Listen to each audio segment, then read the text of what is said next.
Welcome to Home Cooked Stories, the podcast that brings flavor and inspiration to your ears. I'm your host, Julia Darling, a working mother with a family of 5 to feed and an insatiable appetite for all things food.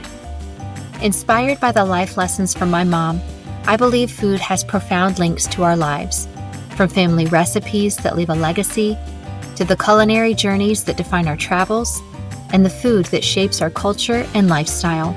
Join me on this audio adventure as we dig into delicious topics, bringing more meaning and connectivity to our lives. And yes, we'll definitely work up an appetite. Remember, food isn't just what's on your plate. It helps tell the story of who you are. So wherever you are in this moment, pull up a seat and tune in, because life's too short for bland stories and boring meals. Welcome to Home Cooked Stories. Well, hello there, and welcome back to another episode of Home Cooked Stories. Thank you so much for tuning in today. I am excited you're here.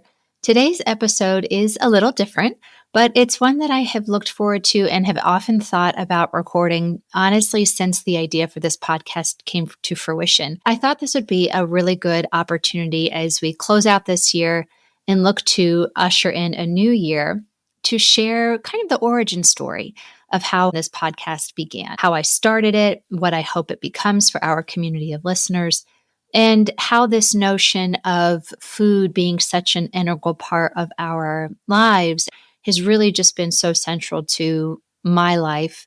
And as we embark upon this holiday season, I hope you might find yourself thinking about this podcast and how food connects us to the family and the friends that we're spending time with over the holidays. Or perhaps, like myself, you may be missing loved ones that you can't be with this holiday, or loved ones or friends that are no longer with us. And so, food can connect us to those memories, old and new, that we are making this time of year. Please don't miss an opportunity when you can to step back and appreciate the little moments.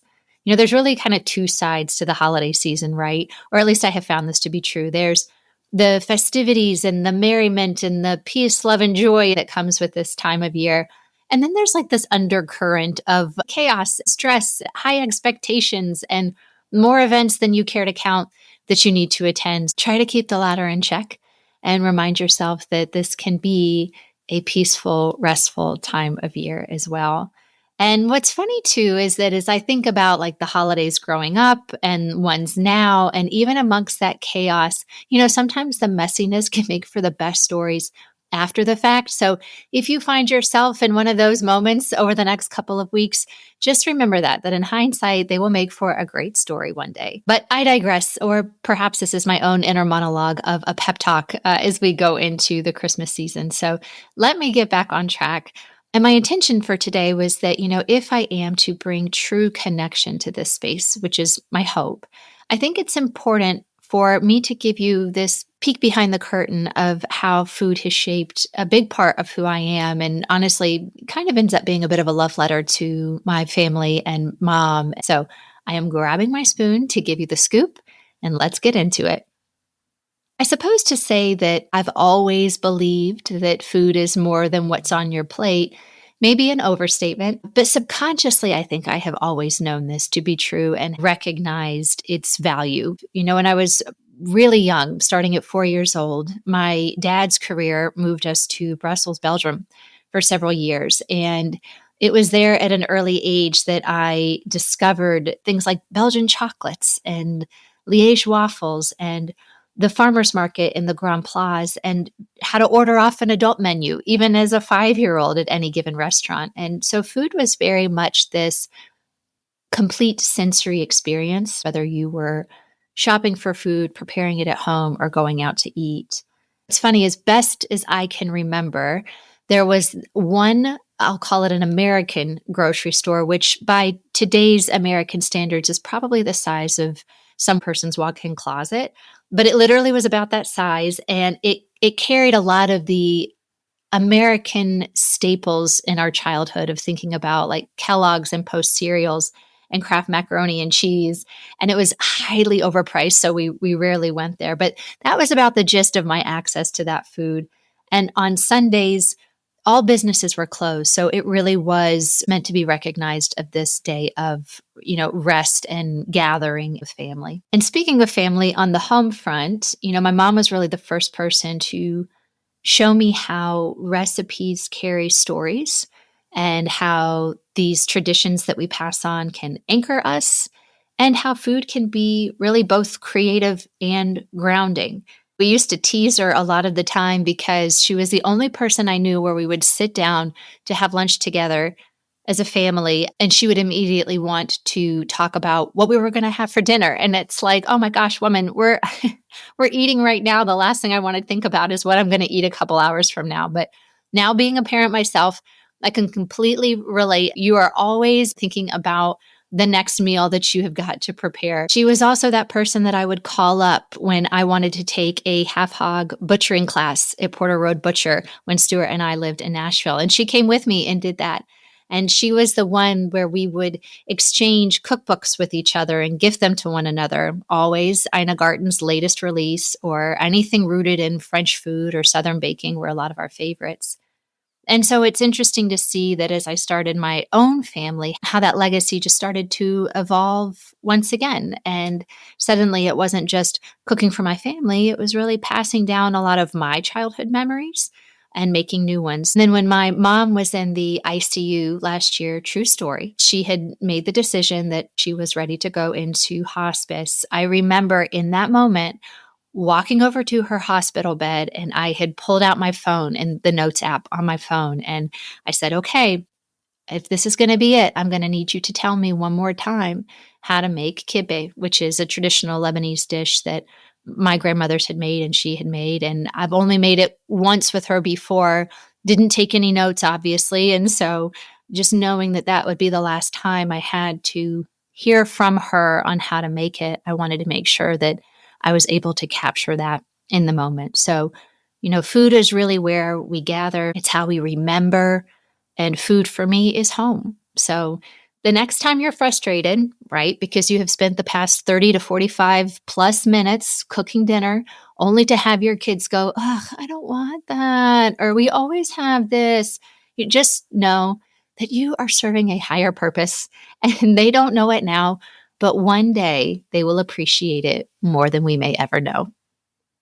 So, when I think about what my goal is for this podcast, it really is simple.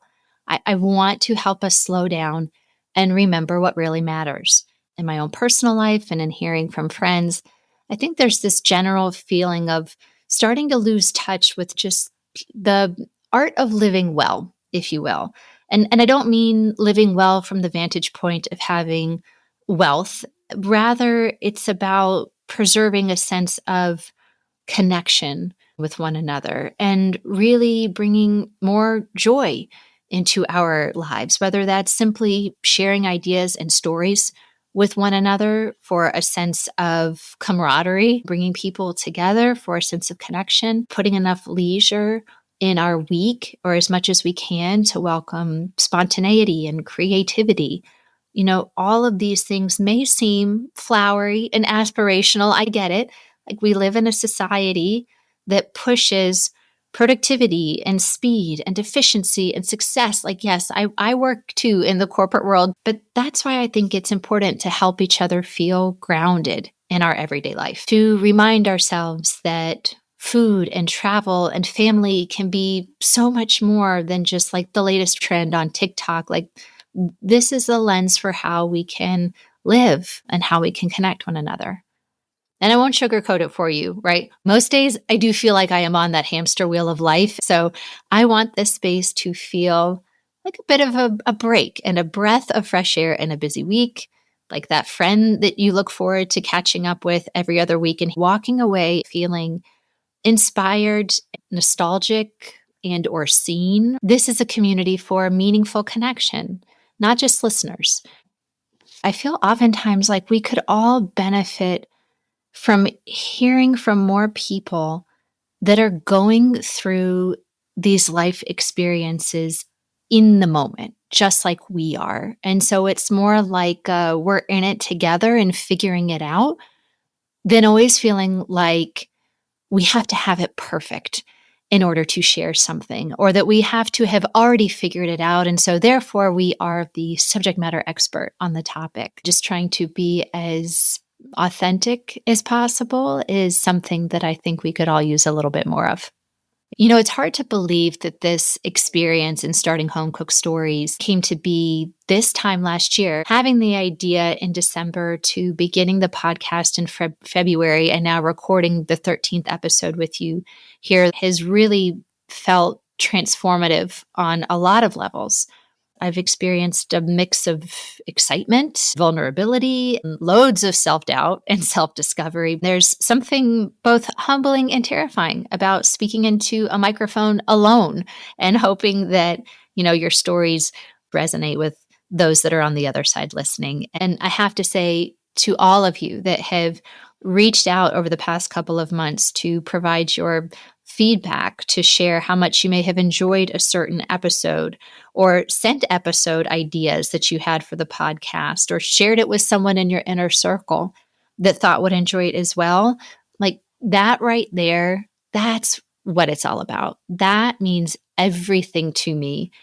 More than ratings and reviews and subscribers. And don't get me wrong, those things have value in helping more people discover this space. So I will always remind you to please, even right now, go ahead and subscribe or give this podcast a rating or a review.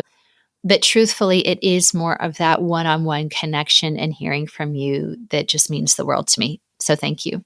Looking ahead to 2026, I am so genuinely excited to bring you more in the new year and to just get better and better with time. And you're going to hear more interviews with people whose lives intersect with food and travel and family in meaningful and unexpected ways.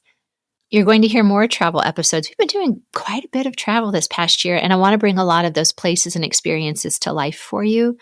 Give you more behind the scenes glimpses into my own family's food traditions, and of course, more of those personal reflections and anecdotes that you've told me you love. I'm also exploring ways that we could potentially bring these stories into the real world outside of the podcast, so more on that soon, but just know this next chapter is about further exploring and deepening the connections that we've already started here and in trying to invite more people to the table. I truly can't thank you guys enough for being here, for listening, for supporting this podcast. Keep the feedback and the ideas coming my way. Honestly, it inspires me and is what keeps me going. So always feel free to reach out to me, especially on Instagram at Julia the Home Cook, or send me an email. And until we talk again next time, I am wishing you guys a beautiful holiday season. I hope it is filled with fun, food, and laughter. Until we chat again, take care and eat well. Thank you all for listening to the episode today. If you find value in these stories, please share it with someone who would appreciate it too. A big part of why I wanted to start this podcast is to build a community of food lovers and home cooks alike. You taking less than a minute out of your day to share an episode, subscribe to the podcast, or leave a review is the greatest form of validation and means so much because it is helping us to build that community and connection with one another. Remember, a good story is meant to be shared. Until next time, eat well.